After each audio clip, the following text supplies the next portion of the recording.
कैसी काटिए अगर बंदा दे अंदर फड़िया गया ते अगले मामले मुश्किल हो जाणगे। प्यारिया क्यों इंज करना है हटुर जाना घर दिया प्यारिया ने हटुर जाना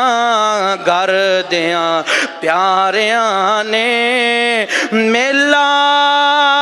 सजिया सजाया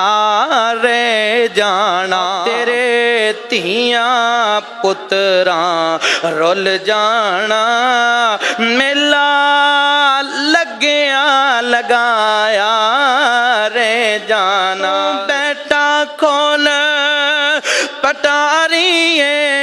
तेरे सिर ते मौत शिकारी जाना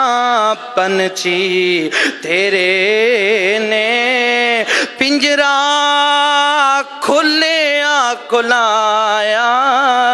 रह जाना टुर जाना घर दिया प्यारिया ने ओ मेला सजिया सजाया रह जाना।